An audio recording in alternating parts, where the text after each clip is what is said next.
Good afternoon, everyone. Happy New Year. Happy New Year. Happy 2022. I'm glad we made it. That's a blessing in starting out this new year. So, welcome to Birth Mom's Real Talk Saturday Chat. And we're sort of changing the name from Birth Mom's Real Talk Saturday Chat. We're changing it to a place of grace and healing and growth. A place of grace. A place of grace. So we'll be coming on every Saturday at 12 noon, place of grace, and we'll have different specific topics. So pretty much this Saturday, we're talking about the new year. What do you have in place for you? I was just sharing with Kitty. My word is transformation in many sorts, mind, body, spirit, soul, everything. To transform to where we want and we need it to be. And as you see, scrolling across the bottom, a place of grace and healing for growth. I am overwhelmed with the season one that started June 26th. We had 18 episodes that we ended December 18th. We're starting season two next week with a new podcast. So we will be doing podcasts each week. Our Birth Moms Real Talk, we're going on tour. So we will be going to some different cities, hopefully live, definitely virtual, to tie into moms around the country and tying into that. And as we talk about for its transformation or whatever the word is, that's what we're here for.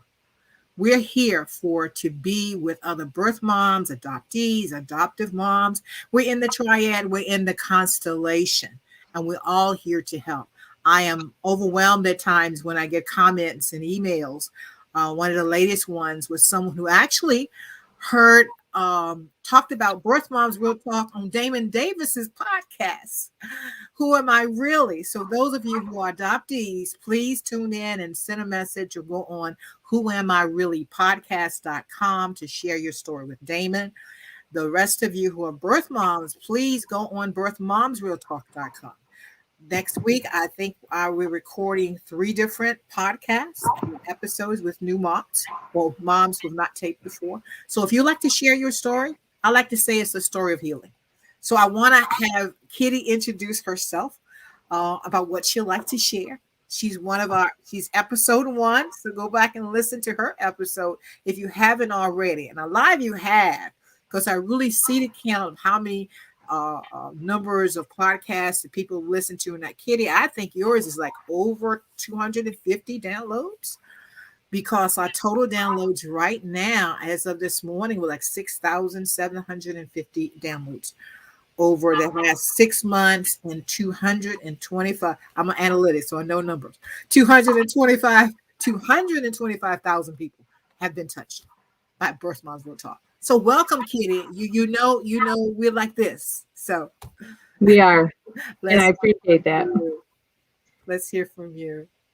Wow, those are great numbers. I really applaud you being able to provide this platform for us to be able to be understood and to process things going on in our life, even up to the moment.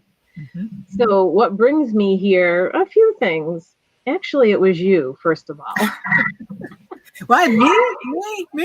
Yeah, it was you, because it was a relationship that was birthed from being birth moms. Yeah.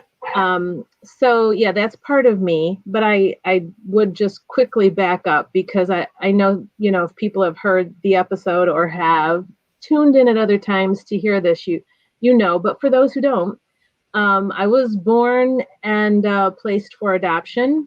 I was in a foster home for 3 weeks. That's actually news to me through my older brother. And then I was adopted by a family who had already had a 6-year-old biological son. And then 3 years later, this family adopted a baby boy. And then 3 years later, my adoptive parents had another child, a girl, a biological child. So that's the foundation of my beginnings was set up in that sort of scenario. So adoption was something that was very familiar to me from day one. And then as we go on, we can find out that I placed a child for adoption, and he is now 35. Is he just had a birthday. Well, he just had a birthday. Yeah. So now I'm like, he's 36. Whoa. Oh, okay. Stop the clock. So we have been in reunion now. I guess we could bump that up too, because it was always like 35, 5 years. Around that amount of time we have been in reunion. And then I met my husband a few months after I had placed my son. And we have been married 33 years. And we have a daughter and 3 biological sons we raised. During our marriage, we opened our home to foster care, and our first placement, after being with us for 2 years, we adopted him. So by now, you'll know that I've hit each of the 3. I have got to tell you, I never thought I was doing this as it was happening. Okay. I wasn't like collecting baseball cards and trying to get, all the, I really didn't know that this was going on until I started a line of work that I'm in, that I had to start going deep to realize who I was, because I was always a master at compartmentalizing based upon who I was talking to. Well, good. Thank you. Because you are sharing that you cover all 3 of the triad: adoptee, birth mom, and adoptive mom. So that gives you a perspective on all 3. And those of you who know me know sometimes I'll ask Kitty, now, where are you coming from? Is this adoptee? Because we have different perspectives. One thing that a lot of times I get and hear from people, Kitty, is they were saying, because one of the last comments and emails I got was from an adoptee. The adoptee who mentioned Birth Moms Real Talk on Damon's podcast said that he wanted the perspective of his mom, and he didn't have that. And it just was filling him up to hear all the different women talk about their perspectives, because we're the same, but we're not the same. We have the same stance with different scenarios there. Now, what I've got on the screen, when I say a place of grace, now, I use grace, and we're going to talk deep about this. Grace means consideration, naturalness, respect to the situation. And I compare it to a grace period. Most of us who've had a mortgage or a car note or an installment plan, you have a grace period that you allow yourself. You don't have to deal with that situation. And I bring this up, and this actually really has come into my own thought process, because since the holiday period, I went in for some surgery, had some downtime because I forced myself not to work. So it was a lot of thought time with that. And I started to think, because I have found out maybe in the past, really, again, my story, was 45 years meeting my son. But during that period and being in many rooms, Zoom rooms, in-person rooms, or whatever, I heard a lot of birth moms talking about, well, I want to do this, I should do this, and they're become frustrated that it's not working the way they want it to work. And the whole word of grace, give yourself grace. It may not be going where you want it now. Give yourself grace, because we don't know where it's going to lead to. And I can purposely, and I've shared too, my journey has just had its twists and turns, and that's what reunion will do. But we have to deal with it as it comes. And I always will say, if I find myself getting all turned up inside, grace. Grace is sufficient. Grace is sufficient. So what does that mean, or that word mean to you, Kitty? Grace. I think it means me putting my agenda and expectations out of the equation. Because when you start to let's just say engage in conversation with somebody and they start to share their story. And there's things within their story that you're like, ooh, well, this doesn't set well with me. Well, that's not the way I think it should be. Mhm. Those are items that you keep internally to do that check balance of, Yes. wait a minute, where is this coming from? And does it need to come out to be part of this conversation? Right. No. Right. Right. Yeah. Yeah. So that would be being opened and engaged, is to listen with expectation of, we may not think alike. There may be something that even you would say, Yvonne, that would trigger me. Do I then say, well, I can't believe you said that. Do you know that really? No. Right. Bring it down and give yourself the grace. Give yourself the grace to acknowledge, as you say, that's my opinion or that's my perspective. That's where I say communication between the triad, from the adoptee, the birth mom, and the adoptive mothers. And we're going to have some more of those triad conversation on Saturday. We had the opportunity in October and November to have a panel of adoptees, birth moms, and adoptive mom. And it was revelation for, I think, for some people to see, because they'd never heard that other part. They had their own part.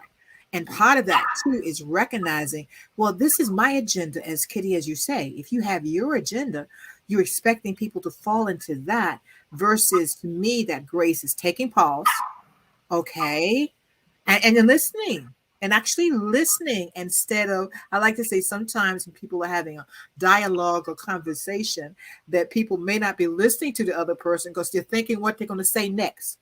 So you have to listen intently and know about that.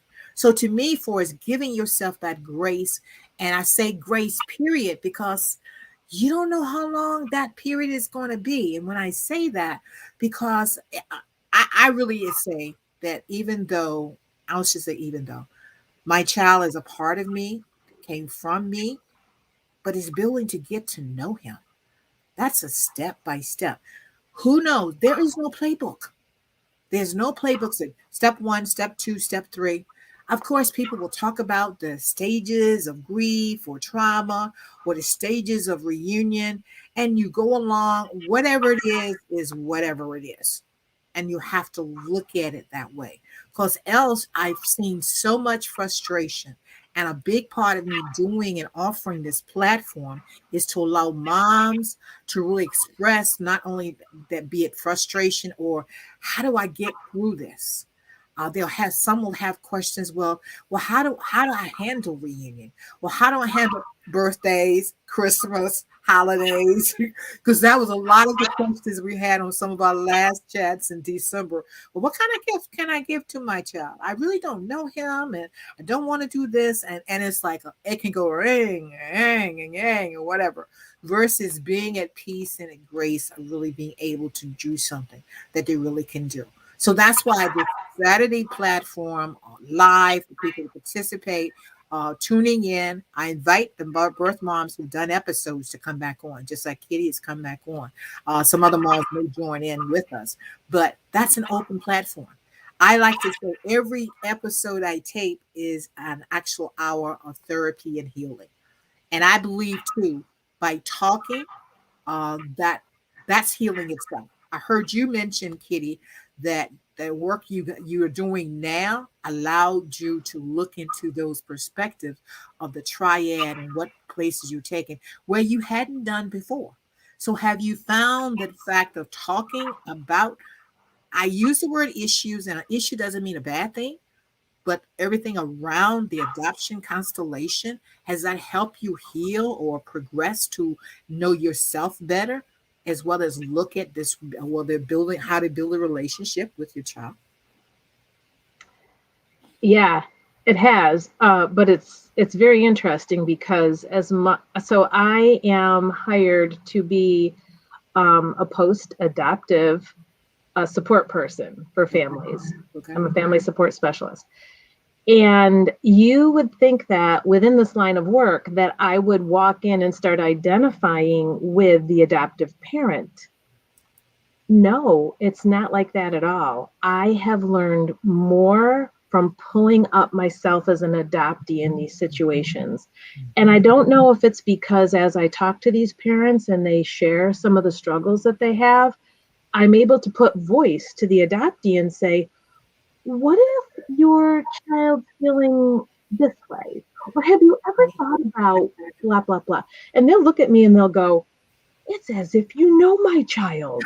And I said, well, I think it's just that I am an adoptee myself, and then they'll be like, oh, that's right.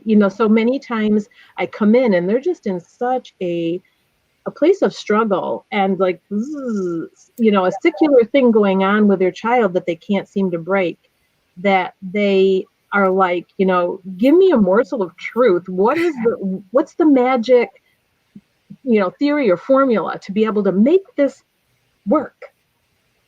So that I have found a lot through myself as the adoptee in my line of work. Okay. And as you say, people are looking for the magic. Is there really any magic, or is it really just going through the process and having that perspective, just as you said, that you take the perspective of an adoptee and be able to share with the adoptive parents that they wouldn't have a clue or knowing, but because you are. Yeah, I think when they say, when the reference to magic, I think that's more, maybe I should say the familiar, because they only have to go by what they have experienced as the familiar. So the parenting that they've received, they then have given to their children in front of them. And they're saying, wait a minute, I turned out okay with this parenting. I'm doing this. This is my formula. Magic worked for me. It's not working for this child. What is wrong? So that's where they're caught at, a log jam of, where do I go from here? What I know worked for me does not work in this situation. Absolutely. And we only have what we know, how we've been brought up ourselves, whether that's good, bad, ugly, or indifferent and so forth. That's the way it is. So I talk about Forrest and grace, and really what I've got on the screen now say that we have grace periods, or I mentioned that, but I want to go back to this and talking about I'm working my own back in now. Okay. All right. Comments. Okay. Basically, in talking about I think what I wish for is clarity of thoughts, and we'll see if we can find that, is that we have to allow ourselves to be able to determine what's the next best step with, as you say, Kitty, not looking at how I was brought up, but what would work. But you can't do that unless you're open to explore and discover new things, of having that open mind. And that's why the first thing I say for is it's running around the bottom. My wishes for all is clarity of thoughts. Are we clear in our thinking to even come to the idea that, not that you're a know-it-all, we don't know. We don't know a lot of things. And a lot of things we're not going to know until we experience them. Number two, what are your desires of your heart? What are you truly looking for? Because I find myself, and I want Kitty, you to really chime in on this. I see sometimes with moms, whether it's open adoption or closed adoption, that you're looking at what are your expectations and what are your needs. So if you don't know what your expectations are, you're not able to go and tell someone, this is what I need. You may be in a support group and you got a whole support group, or like we've got the Birth Moms Real Talk Village, and you got people there willing to help you, but you have to tell them what you need. You have to tell them what you need. You have to tell them what will give you grace or I say peace beyond understanding, because there's a lot of turmoil just in life, separate aside from the adoption or whatever. But what's going to bring you peace in life? So, Kitty, how do you determine what gives you grace, peace, and able to have an understanding of how to go through this life?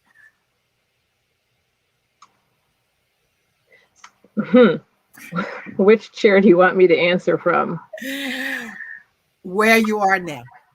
I keep thinking, wait a minute, this is birth moms, this is birth moms. But I keep thinking I have to go back to, who I am, more. It's a lot to balance. Because let me ask you a question. Do you feel like you first have to ask yourself that question? Do I come from adoptee, birth mom, or adoptive? Or do you have to ask yourself that question when you're looking at where you are now? Or is it because you're all three? You can't separate the. Yeah, I only ask to be honoring the platform that we're in right now. Okay. So if I was to answer totally off the cuff, it would originate back to the root of who I am. So that's what it keeps coming from. But it fits really well in here because it's actually what I'm going through with my birth son. So who I am as an adoptee, I'm going to give an instance. So when I met my birth mom, I was 30-ish. My husband and I already had a family. We had a home, we had jobs, we were established. There was not anything I needed from her monetarily or, of substance, except for more emotional, probably. So my expectations going into this were not going to be met by others because I didn't know who my birth father was for years. It was one of three. Yeah, I was the original Mamma Mia story. Have that for the record. Okay. And each man I approached to find out if they were my biological father, they all looked at me with a, what do you want from me? Like, what is this going to cost me? Right. So I then went to meet my birth mom, and she did not know I was coming. And it was a picnic at her current husband's family's house. She had lived hundreds and hundreds of miles away from me at the time, but they happened to be 30 minutes from my house. So my friend was like, let's get in the car. Let's go find your birth mom. It's your right.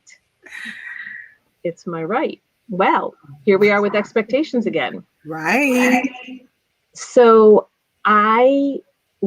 we traveled around the block a few times because I was just so nervous. And luckily I was driving, so I was in control, because if she was driving, she would have just stopped the car right in front of the house and said, get out. And then she finally did, because she made me switch seats with her. So I approached my birth mom. She was sitting at a picnic table enjoying herself. And I went up to her and said, and I have to show you the stance. Do you know who I am? Wow. Okay. So my expectations were even showing through with my body language. Mm-hmm. And I think was that body language is like, I deserve, and this is me, and you're going to talk to me. What was that position saying in words?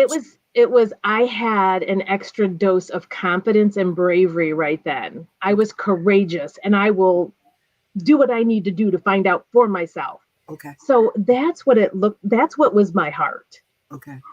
But because I didn't arrange this with her I pretty much kind of like, I don't know, sideswiped her or pulled the rug out from under her. She had no clue it was coming, right? She didn't know. Okay. She knew that what the plan was, because we had been in contact through email, and I think we even had a phone conversation or two. Okay. And this was in a period of probably 4 or 5 months since I had originally met her. Been in contact. I met her on a phone call first. So she had said, I'm coming to town and I will look you up. But there was nothing arranged. So all this time I'm thinking, oh my gosh, I'm going to have rejection again. She's not going to contact me. And each day she was in town that I wasn't hearing from her was fueling that fire of that abandonment and rejection within me as an adoptee. Mm-hmm. So the struggle as I was driving around in the car was, maybe I should just leave well enough alone and go back to the life that I've had and cherish that and not even see what else there was.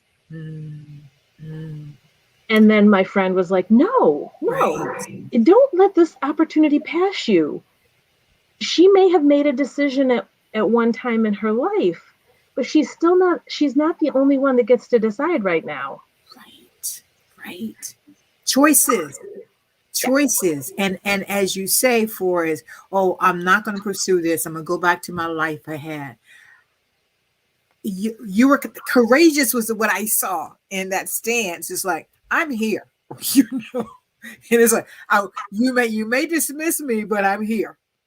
And I say that because with we as birth moms and with our children or whatever, when we say I write, we're talking about grace, but grace is giving us what we ourselves need.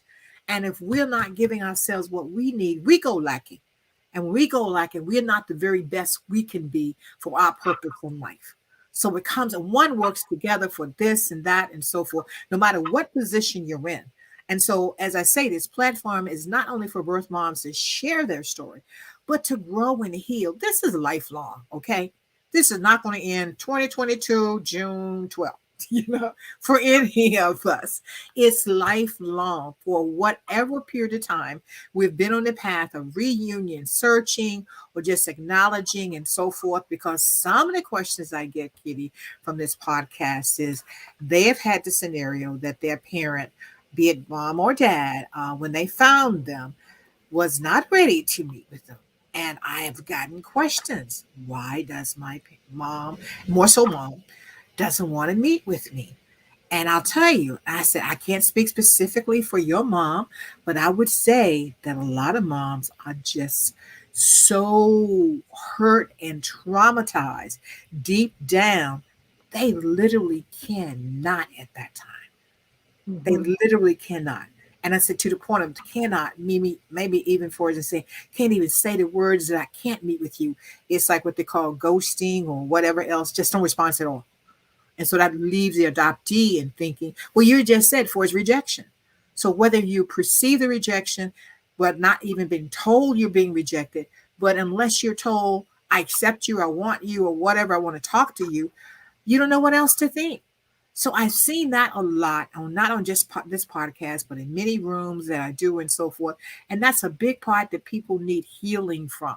Because I'm talking about topics I've just seen so much. There's trauma, period, okay? That there's birth trauma. And I always talk about for is the birth bond. The birth bond will always be there, not necessarily a relationship, but the birth bond, and just recognize that and deal with the trauma. But you can't deal with something, you cannot deal and get over or go through with something unless you face it. So it's like, how do people, you deal mostly on the, at least in your work, on the adopted side, and you come from an adoptee and you're a birth mom too. What do you think, or why do you think people are not ready or willing to face whatever they need to do? Whatever Mm. that would be. That may be on adoptee side, the birth mom side. It's like doing their work. I call it doing their work. What holds up a lot of people from doing the work they need to do to be able to have grace or a life? It's not to say it's not going to be without drama. It's lifelong, I think. Why do Yeah. you think people are not willing to go through more pain? Because that's what it is. It's Yeah. more pain to get. It's not the other side, but to get to progress. I'll put it that way. To get to progress. I think it's the messages that they have received throughout their lives. Even from, any of us as birth moms, as we are being raised, there could be subtle messages to us about people that are in our lives that are adoptees and our parents, or even in school. I remember, classmates making reference to, oh, so and so is adopted. That means their mom didn't want them. Yeah. Like I heard that. I heard that message as an adoptee. They didn't even know it. And Yeah. then I became that mom that didn't want them. Like, so as we go throughout life, each and every one of us, we hear subtle messages. And if any of those messages are negative, I call them Klingons, like negative Klingons in our heart. And if you don't go back and start to recollect, well, what would have been the scripts that have been offered to me that maybe I didn't even agree with, but whoa, it's somebody's reality. Right. So if it's somebody's reality, am I going to then stand up proud and go, well, I did this? No, you will go, whoops, I did this. Oh no, this is not accepted. The society doesn't accept this. People have words and names and titles for people like me. So if you're carrying that throughout your life, first of all, to have negative Klingons of your heart, you're going to get to a place where it's going to be your reality, where you have to reconcile. Like, what has been spoken to you that you've believed or that you've harbored, and you haven't processed it. You haven't brought it out as, I remember somebody saying this. Right. And actually, I've held that as if that's me. And then, so that's even from as we're being raised, the messages that we hear, see, that we entertain, that we believe, that we hold as in, maybe to sabotage ourselves, like I am not worthy. Yep. So, then fast forward, when it does happen that we find ourselves with a child growing within us, that somehow is not going to fit into the equation of holding and caring for the rest of our lives, you then have to come to terms with that. Now that can be negative also, where you're like, I messed up, I made a mistake, I am not worthy, I am not a good mother, therefore I can't keep. These things that go through and cycle through your head are going to keep you bound. You're going to be in bondage to, like, where is that fresh air I can breathe to then believe that I'm something more than what people have said to me or what has actually happened to me? How am I going to get past this? Right. Yeah. So bringing that, to today, I really am thankful that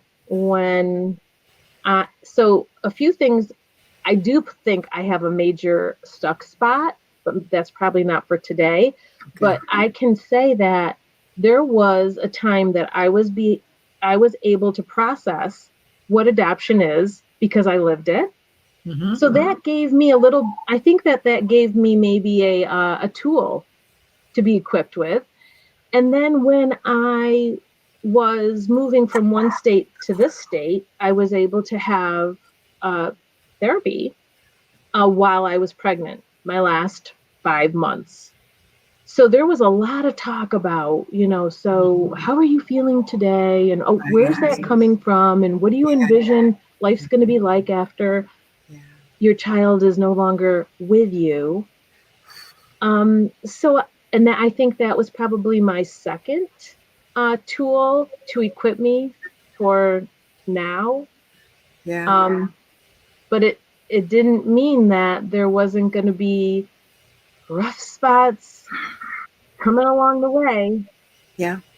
You brought up talk and the therapy that you were talking to people and people asked you, how does this feel? First of all, you brought up the first thing of you being adopted, and go back and listen to Katie's podcast, and you talked about for as you knew of or the talk of adoption. First of all, and this not primitive or whatever, but my first thing is that so many times people have never talked about adoption.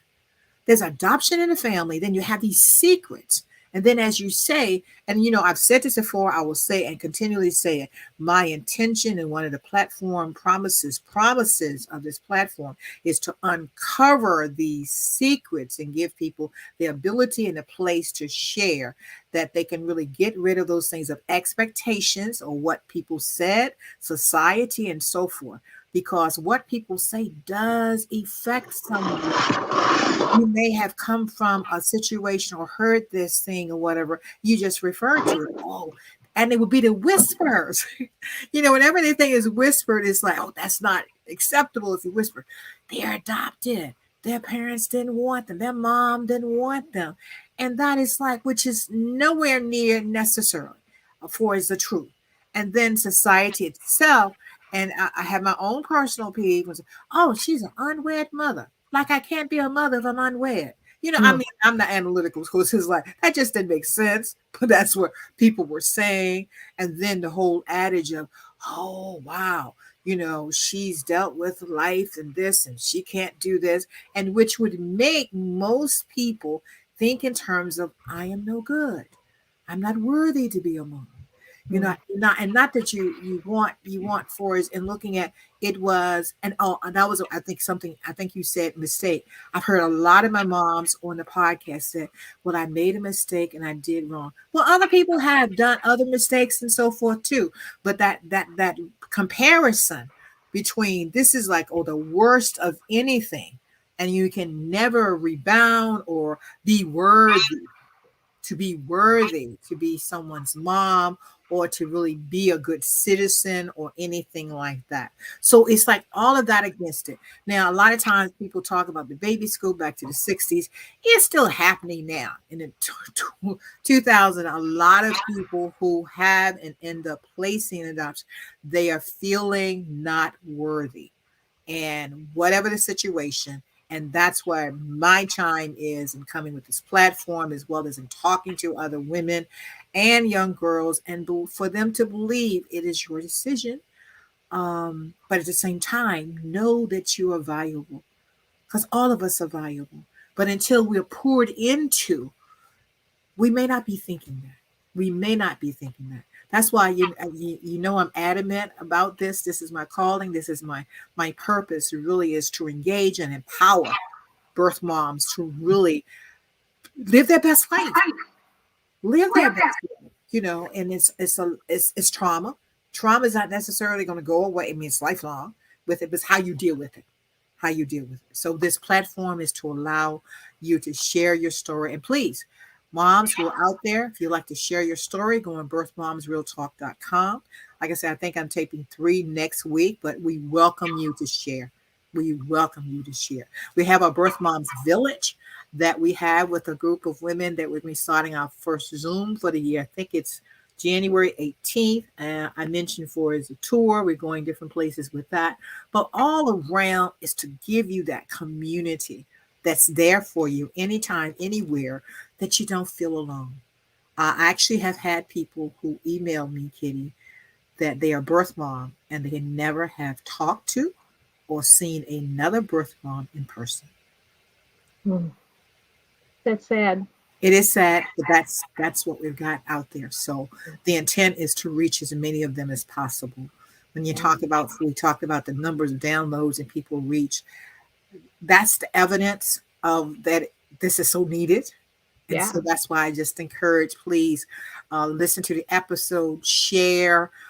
Some people are searching because the young lady who was adoptee, she found out she was in union with her mom, and she didn't understand her birth mom's perspective, and she said she went on and Googled birth mom support. That's where Birth Moms Real Talk came. So people are looking. People are looking. So we want to be here for you. So any last thoughts, Kitty, for today?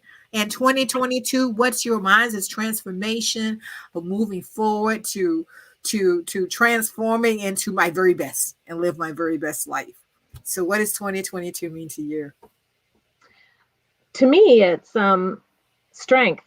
Now, so strength, and it's really actually taking strength that I have exhibited in the past and adding other concepts to it. So strength can be humility. Yeah. Strength can be, what do they say, velvet over iron? So my strength has been mainly to say what's appropriate and be a people pleaser. And I want to, somebody is asking you a question. Yeah. How about the work adoptive parents need to do to come up against denial? Oh, good question. Kitty, you want to take Yeah. that because you deal with that. You want to take Yeah. that? Yeah, in my line of work, we our field, like we have a case conference. So there's in our region, there's like 10 of us. And they will the people that are hired where I work all come hired with lived experience. Okay. And the majority of us, there's only 2 of us that are birth moms, and the other birth mom's not in my region. But the majority of us are adoptive parents. That's what brings us to step into this mostly. And then a quarter of us are adoptees of that. So what will happen is my coworkers will come and say, okay, we have an 18-year-old adoptee who has lived in this home with adoptive parents, and they have said hardly anything about her biological heritage, legacy, except that her mother was addicted to drugs. So now this child turns into an adult at 18 and is ready to what's left for me here? I want to go see my mom. I want to see what, if this is really true. And there's a lot of unrest within that adoptee because the adoptive parent did not keep an open dialogue and an open heart towards. So now we only hope that we can go back to the adoptive parent and with grace, because we don't want to say, what were you thinking that you would only say that? The only words that came out of your mouth were negative towards her very beginning, her very origination into this world. So we want to be able to go back and tenderly say, well, maybe she needed, do you think that she would have needed more information that would have brought her back to ask you more questions, that you guys could have come up with a plan to step into the life of her biologicals? And I want you to, first of all, Molly Pitcher, who put that post up. Molly, I want you, if you choose to identify your adoptee or birth mom, as well as you're asking the question to Kitty and to us, what do adopted parents need to do? So are there some tips? And you're talking about one of them now, for is in asking questions or allowing the adoptee to probe to more questions. So Molly, if you want to follow up with what perspective you come from, and Kitty, can you name 2 different things that maybe adopted parents should be doing? Because you already mentioned one, is having a conversation with the adoptee. Number 1, if you happen to be adoptive parents that come from a place of infertility, you need to get yourself to an adoption competent therapist. Right. Because there's a lot of stuck spots going on that you don't even know. Yeah. Number 2 is, do not think that you're ever going to raise this child like one of your biologicals, or even the way. Say that again, Kitty. Say it, because I don't think that's said enough. Don't. Say that again. Yep, adoptive parents, don't ever think that you will be able to raise this adoptive child, this child that came from somewhere else, has different makeup of their very beginnings in utero. Don't ever think that you can raise them like your biological children or like you were raised, unless you happen to be an adoptee. But and my adoptive mother had no clue either back in the day.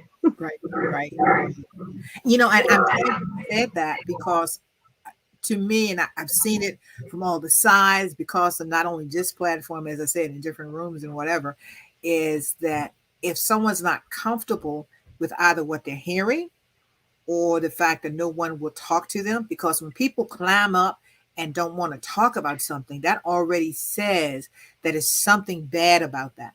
So even if they had not said that your mom is addicted, they would say, well, I don't want to talk about it. You shouldn't talk. I have talked to some adoptive parents, mom more so, who have said, well, I'm not going to share about their mom to them because we were told, and this was just came from one particular one, we were told that that was a bad situation. Now, what the situation was, who knows? But even if they shared that with the child, what is that saying? Then completely on the other side of the spectrum is, and I think you heard that we had a panel in December, and there was an adoptive mom on there, and she was so for. I think she said she shared when he was maybe 2 or 3 years old, constantly is talking about, and she's encouraging him now. I think he's 30 to seek out and whatever. So you have it on both extremes with it. Yeah. Was the key thing? What is the best thing, and making sure that there's not that shame, or someone may not even want to because of what they've heard or not heard. Because silence itself, does something to you. Silence itself does something to you. Good points. I'm glad. Good. Thank you, Molly, for asking that question, because the first one is Kitty said, get yourself to a good adoption competent therapist. And that's for others too, not just adopted parents, but therapy is good. Therapy is good. You've got to, I say, take it, do your own work. Do your own work. And for years, I've done my work even well before meeting my son. Well before, because I knew this is not an ordinary thing here. And you'll hear me use sometimes, well, there's no playbook to this, which simply means this is very rare, unique, and not a situation that kinds of relationships that most people deal with. How do you get to know your child? How you allow your child to get to know you? How you develop relationships? Or whether you know how to do a relationship, whether it's an adoption or not. See, all those are factors that can make a person's head just spin. And what is it, flight freeze or whatever. So you either freeze or you run away or whatever. So that's why a lot of things are happening in reunion, because reunion is a trip. I mean, it is reunion, because you don't know. You just don't know. Thank you for that, Kitty. So last thoughts before we chime off for today. No, if Molly is coming from a place as a birth mom, I find that when we all get together and talk about the what ifs, what if you were to write a letter, something that was well thought out. There are times that adoptive parents can read it and it doesn't, it's not read and then forgotten. So I do believe there's hope with that. And I always feel that a written word is something that you can really look at and contemplate and maybe make changes and then try again. And then come to where we are and say, what do you guys think about this? And then send it to the adoptive parents, because that's just sharing your heart. And you would send it, with the understanding that no expectations. They're not going to respond back to me that, oh, yes, we're so glad we got the letter. We are so in line. Oh, yeah, we got to start doing this. Just, send it with no strings attached, just that you want to share from your heart. Exactly. And then you may be pleasantly surprised. That's true. That is true. And I see that, Kitty, for adoptee to the parent. Share your feelings. And it's like, or for the parent to the child, because you're sharing yourself. And that is one of the greatest things you can give to another person. Allowing them, or opening yourself up to allow them to know you. And that's where the true intimacy and the relationships and the trust and the love can just grow. I'm a witness. I can testify. Thank you all for tuning in today to A Place of Grace, where we're giving ourselves grace to heal and to grow and to grow. So season 2 starts next Saturday. for our next episode on season 2. If you'd like to share your story, please go on birthmomsrealtalk.com, click share your story, and we'll get back with you and arrange to do your podcast. But thanks for listening. Thanks for joining us. Support us. We appreciate your support. We need your support to continue to doing what we're doing. You can support us through Patreon as well as Cash App. So go on to birthmomsrealtalk.com. Thank you, Kitty. Thank you. And my friend. Have a great day.